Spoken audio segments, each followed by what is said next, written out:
Municipal chairman వాళ్ళ అబ్బాయిని కొట్టారంట కదా, ఆయన చాలా కోపంగా ఉన్నాడండి.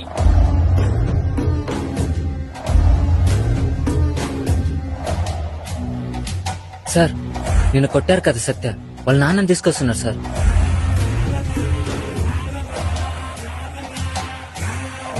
నేనా?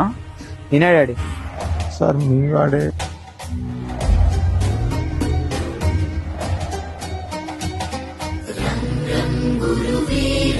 క్షమించండి సార్. ఎలా మరచిపోగలమా మంచితనం.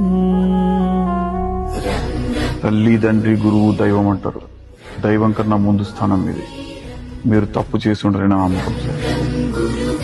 తల్లిదండ్రులుగా మా కోపంలో లోపం ఉంటుందేమో గానీ గురువులుగా మీరు చూపించే కోపం వారి భవిష్యత్తు బాగుండాలని.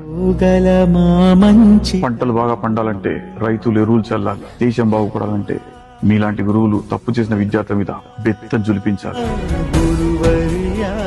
మీలో కూడా కొంతమంది కలుపు మొక్కలు ఉండొచ్చు. అంత మాత్రం చేత మీ వృత్తిని కించపరిచే స్థాయికి సమాజం దిగజారకూడదన్నదే నా ఉద్దేశం. సమాజం క్రమశిక్షణలో ఉండాలంటే పోలీస్ చేతిలో లాఠీ ఉండాలి. విద్యార్థులు క్రమశిక్షణలో ఉండాలంటే గురువుల చేతిలో బెత్తం ఉండాలి. తప్పు చేశాడనిపిస్తే 4 దెబ్బలేసి దండించండి. ఆ అధికారం